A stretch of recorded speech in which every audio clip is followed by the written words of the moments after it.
Thank you so much. Let's give him another hand. That was so beautiful. That longing to be all that we can be. And it's so appropriate as we're taking time to look at the wisdom teachings of Jesus. Because those teachings, that way of knowing who we are and what we're about, really does lift us to that way of being all we can be. And I need to sidetrack here a little bit. I've been sitting here watching those flowers being all that they can be. Can everyone see them?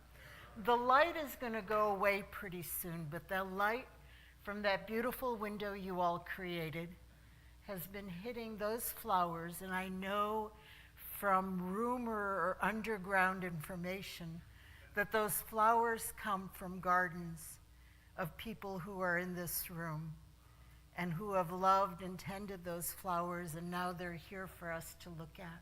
So we should all just take a few seconds to look at them and say, wow, in our hearts. Yeah.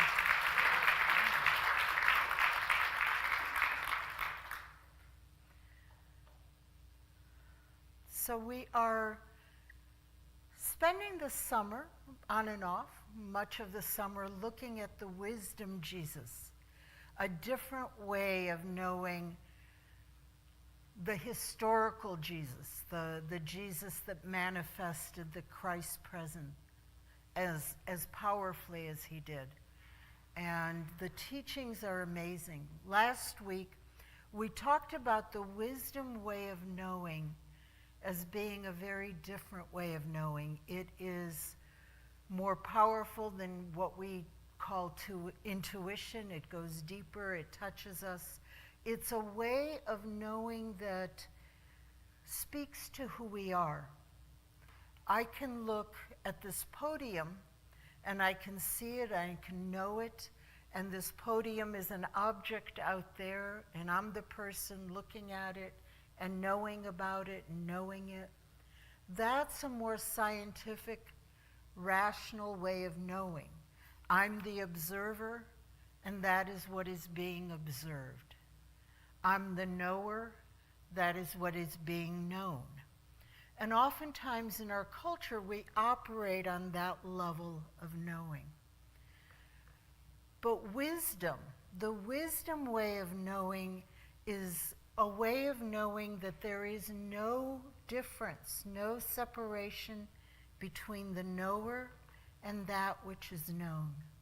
The wisdom that I know, that truth that comes up in me, is me. That which I know is no different from who I am, the knower. So it becomes a oneness in its experience. The wisdom that I know is me. Because of that, the wisdom that I know expresses as me. And so it was with Jesus. The wisdom that he knew was expressed in everything he did and he said. So it's not just his sayings that teaches us the wisdom of Jesus. It's the stories about him, the things that Jesus did, that help us know the wisdom that he lived. Now, we all know that these stories about him were written down many years after his life. But we assume that the essence of who he was and what he did gets captured in these stories. So it's not that every little detail is correct, but the spirit of the story is what we try to capture and understand. So today I want to talk about the story where Jesus walked on water, right? And the reason I want to do that is very personal. It's because this is the 5th anniversary for me here. I'm almost to the age of reason. That happens at age 7, right? So we're getting there. But long ago, and I've talked about this often, it was a hard road for me to say yes to this ministry stuff. And I said yes in stages. It was when I finally said yes to going to seminary and becoming a minister, it was with the clear caveat, but no church. You know, I'll be a minister, I'll do some sort of ministry work, but just no church, because I was really clear I was not church material. That was one of the things I was absolutely positive about, right? So I worked at Silent Unity, and I was a supervisor, I was a trainer, I loved my work, it was fabulous. And just as in other times in my life, something that I so enjoyed and found so fulfilling started being not enough. There was a longing for something more. I didn't know what it was, and this niggling little thought would come up, maybe church, and I'd say, no. That was clear from the beginning, no church. And that niggling little thought would come up, maybe church, no, you know. And it would start coming up often enough that I started questioning and doubting my certainty about no church. And I started praying and asking for guidance, and the intensity of the prayer grew because the discomfort grew. And one day I was walking down the halls of Silent Unity. There was a place where one long hallway came to a T with another, and I was walking this way. And in my heart was the prayer, God, give me some clear guidance here, because I wasn't sorting it out intellectually.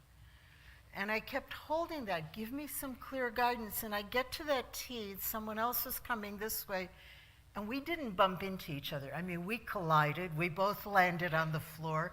Everything that we were carrying landed on the floor.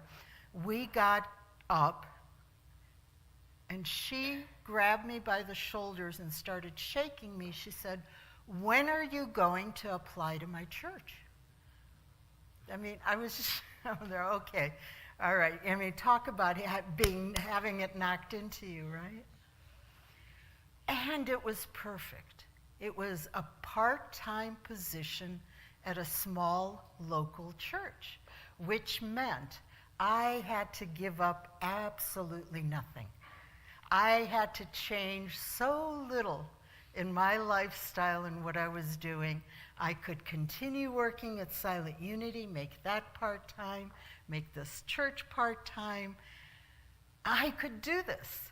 And because it was part-time, I didn't have to do too much church, right? I had all these naive thoughts. So I applied, and I was selected to give a talk. And the talk that I gave was Walk on Water. So I thought this might be a good time to look at the same story again and see how it feels a few years later. So what happened, I gave the talk, it went really well. I was voted as the best candidate, and I was all set to go in my no sacrifice new direction. And they decided not to hire anybody. But what had happened is a door had opened. Now I could no longer say, but no church. And so I started being aware, and one thing led to another, and here we are. So I'm really glad to be approaching the age of reason with all of you here.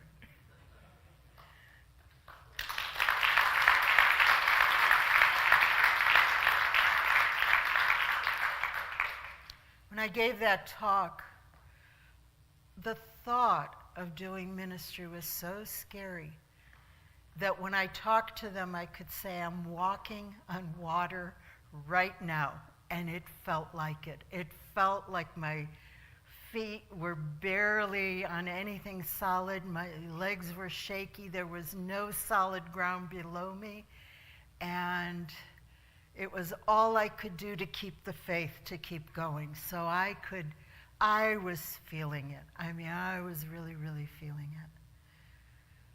But you know, as I reflected today, for today, we are all walking on water all of the time, whether we realize it or not, because we are walking on what feels solid, right?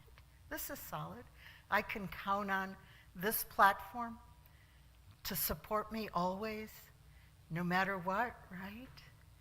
I can count on the lifestyle I've created to support me no matter what all the time. I can count on the people in my life to be there for me always, no matter what. Don't we get into that way of thinking that there is the stuff of this earth, the stuff of this earthly consciousness, that it is so solid that we are walking on solid ground all the time, or most of the time? How many people have had what they thought there was their solid ground knocked out from under them ever? Yeah, okay, here we go. We're always walking on water. Sometimes we get lulled into believing that this earthly stuff is our solid ground. The truth of it is, just like we'll see in this story, what keeps us going, what allows us to walk, what allows us to make the distance is that vision that we hold, that truth of the Christ presence, that which is calling us. That is what allows us to walk, not this physical solid ground or this physical situation we've created. Because everything except that Christ light that calls to us, that is our vision, that is our direction, everything else can get swept out from under us. So even when we're feeling wonderful and secure with what we've got, the idea is still to hold that calling from the Christ presence within and allow that to be that which leads us and keeps us going. That's the ultimate message. And I could actually stop the talk now, but I won't. Just all right. So the wisdom teachings of Jesus, and we're looking at the Gospel of Matthew chapter 14, verses 22 to 31. And actually, I'm going to read 22 to 38. But before I do, let me give you some context. Chapter 14 in Matthew, in the Gospel of Matthew, is packed with all sorts of big events, stories that we know. And chapter 14 begins with the death of John the Baptist. John the Baptist was the man who baptized Jesus. He came before him, and Jesus and John the Baptist, you know, they knew each other. They were, I don't know how close they were, but I would imagine there was some level of friendship there. And John the Baptist was captured, imprisoned, and then he was beheaded. And his head was put on a platter and offered to a princess. And in the beginning of this story, they describe that, and Jesus learns of this. Imagine what it would feel like to hear that a friend of yours was executed in such a horrible way. I mean, it wouldn't be a time to rejoice or run off to work or start a big project. I mean, how many people would feel up to it? And Jesus' reaction right after this is he wants to go up into the mountains to be by himself. And symbolically, in the scriptures, when someone goes up into the mountain, it represents reaching a higher state of consciousness. So when we're grieving, when we're feeling destroyed, when we're feeling deeply wounded, there is that calling to reach higher, to go to a higher state of consciousness. And Jesus was longing for that. That's where he was heading off to. And this huge crowd forms, huge crowd. Later on in the gospel, it said 5,000 people So he's needing this time. He's needing to do this for himself. And this crowd arrives. He could have said, the heck with you guys, I'm not up to it. But he stayed. And he taught and he healed people. He was there for the people that came to him. And it must have taken everything he had. Because I imagine if I would have just lost a friend and someone said, go do a Sunday talk, my first thought would have been, I can't do that. Well, he did that and more. All right.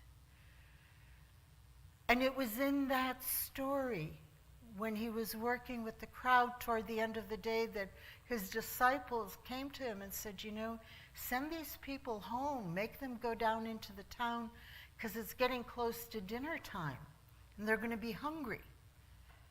And Jesus said, no, let's feed them. We're not going to send them away.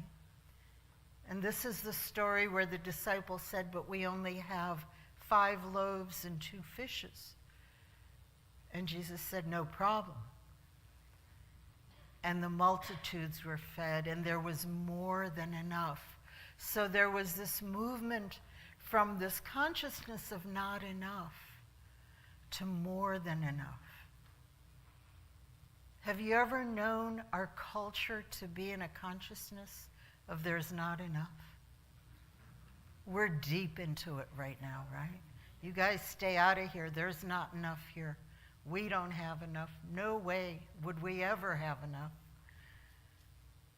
But Jesus helped his disciples shift their consciousness.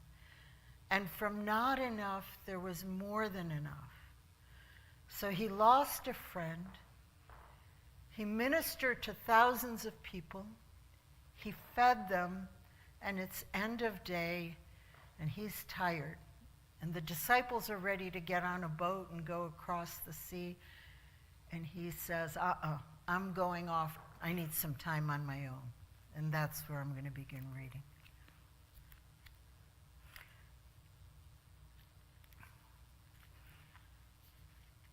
So he immediately made the disciples get into the boat and go on ahead to the other side while he dismissed the crowds.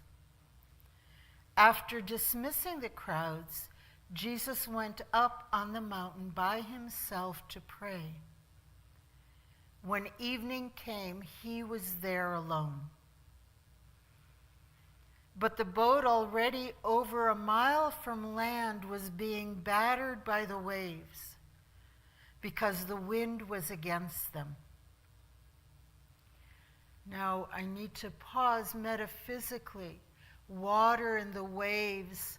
Water represents negative thinking, limiting beliefs. It represents the fears, the angers, those emotions that tighten us up. It represents all of the things that make us sink, that make us drown in that stuff. You know that stuff? Yeah. Okay. So that's what the water symbolizes. And when there's waves, this water is getting violent and aggressive and pounding at you. It's not just kind of calmly sitting there.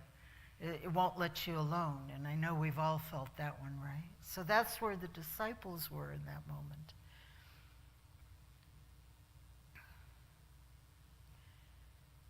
So Jesus came toward them. Around 3 a.m, Jesus came toward them walking on the sea.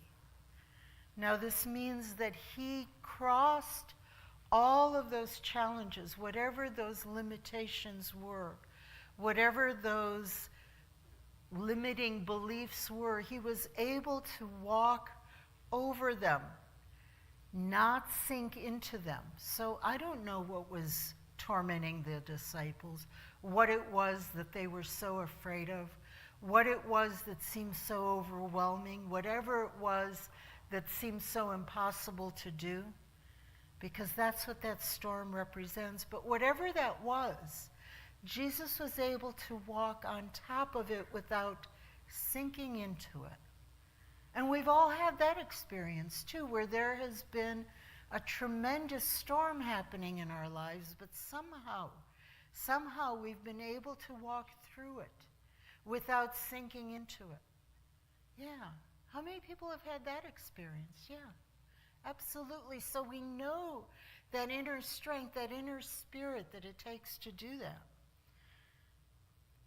But when the disciples saw him walking on the sea, they were terrified and thought it was a ghost. They cried out in fear. And immediately Jesus spoke to them and said, "Take heart, it is I, do not be afraid." "Lord, if it is you," Peter answered him, "command me to come to you on the water." "Come," Jesus said. So Peter got out of the boat, started walking on the water, and came towards Jesus. But when he noticed the strength of the wind, he was afraid, and he began to sink, and he cried out, "Lord, save me." Immediately Jesus reached out his hand, caught hold of him, and said to him, "You of little faith, why do you doubt?"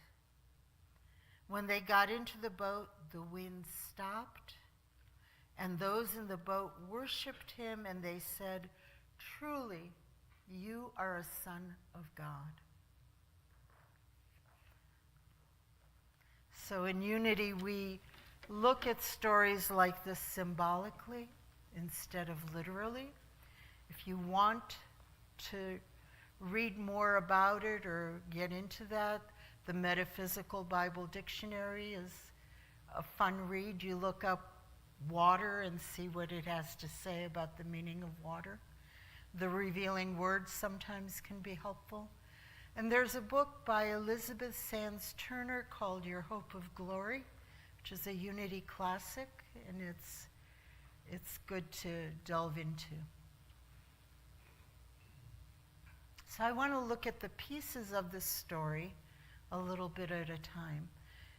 And I talked about this already, how he dismissed the crowds and went up to pray. Going up into the mountain is lifting our consciousness. And I also talked about the waves and the meaning of the water and how it all felt against them, the beliefs, the obstacles, and how Jesus came and he was able to walk on the water and not sink into it. But it terrified them. It terrified them. I don't know about you, but the possibility of something working has at times terrified me. You know, when something's been calling me and thinking that I can't do that, that it'll never work, really leaves me feeling safe because I don't have to make changes. I don't have to take a risk. But when it starts looking possible, I've gotten scared sometimes, because if it really works, then I'll really have to change, and I'll really have to grow, and I'll really have to take with some seriousness that which is calling to me. In the story, they thought he was a ghost, but I think when I thought about it, I think that what scared them was what was possible. They saw Jesus walking on the water, and they saw what was possible, and sometimes what's possible scares us to death.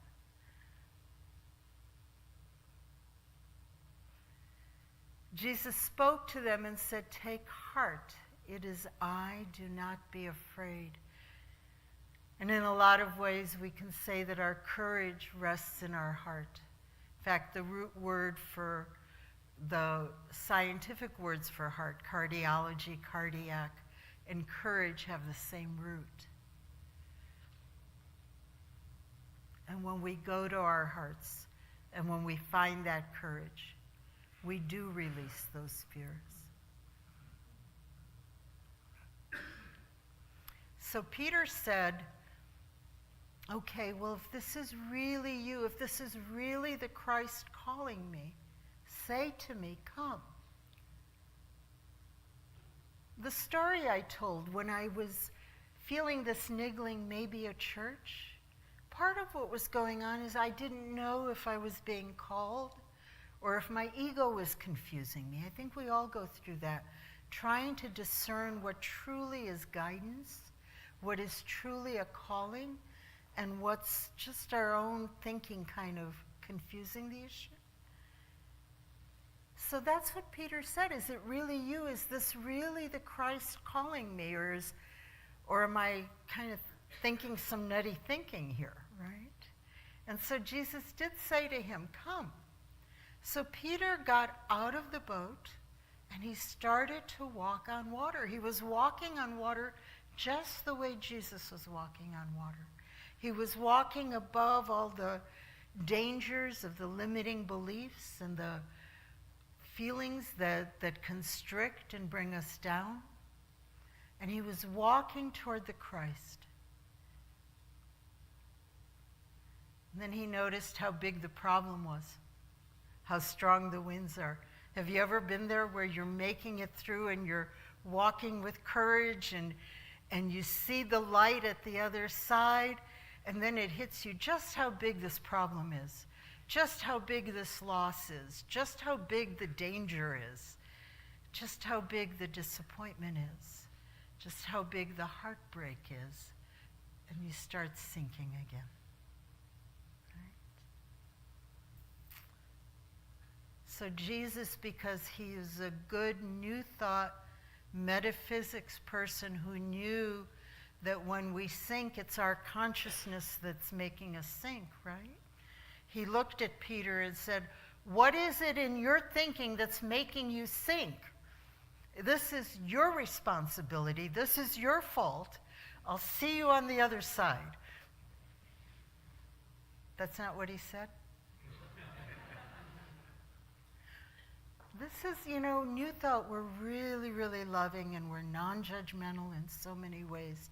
But this is the one place I've seen us get tripped up, where we're taught to take responsibility for our lives and for our thoughts and what they create.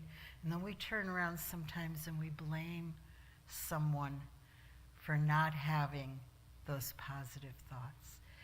What did you do to create this in your life? Have you ever heard New Thought people talk like, we should never do that. In fact, Jesus gave a really good example here. What Jesus did is he immediately reached out and stretched out his hand and helped Peter up. That's one of the wisdom teachings in this, that when someone is sinking like this, the only appropriate response is to reach out our hands and help pull them back up. That's the only appropriate response. And in fact, it goes further because oftentimes the person sinking is ourselves. And we also have this tendency that when we start sinking, we let that inner critic take over and we start beating up on ourselves for the fact that we're sinking. According to this story, according to this teaching, the only appropriate response when we feel ourselves sinking is to reach out our loving hand and pull ourselves back up. Because that's what it's all about. It's not about blaming ourselves or others for why we're sinking. It's doing that which allows us to walk on water. And love is a huge, huge tool for pulling us out of those depths. And he said to him, "You of little faith, why do you doubt?" And I don't know about you, but I've wondered so many times how I could have such amazing spiritual experiences and know the truth, know that truth from the bottom of my heart, and turn around 15 minutes later and go into doubt and confusion. And you would think something so powerful would override all future doubt. But somehow I managed to do it again. So again, you just reach out with love and help yourself back up. So I'm going to go back to this because the slide that I thought I had, I don't have. It concluded with, when Peter got back into the boat, the wind ceased. And those in the boat worshiped him, and they said, "Truly, you are the Son of God." Who were they referring to when the disciples said, "Truly, you are the Son of God"? Who were they talking about? How many people think it was Jesus? Come on, I can't see your hands. How many people think it was Peter? Okay. Why Jesus more than Peter? They both walked on water, right? Aren't they both truly sons of God? Isn't that divinity within us that which allows us to walk on water? So Jesus usually gets credit for being the one that was seen as divine in that moment. But Peter, when he stepped out and walked on water, he was expressing his divinity. Just as when we step out and we walk on water, we express our divinity. And that's the wisdom teaching, that is within us. And we are always able to step out and express that divinity within us.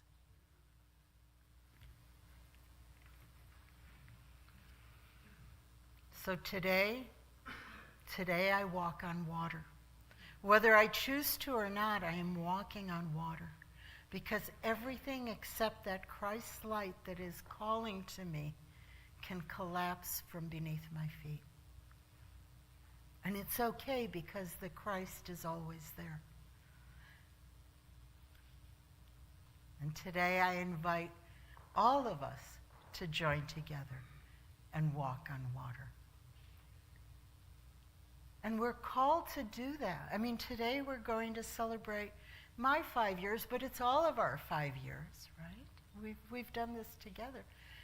And we're going to go forward, and we're going to be called to do things that seem scary, that seem impossible, far harder than paving a parking lot.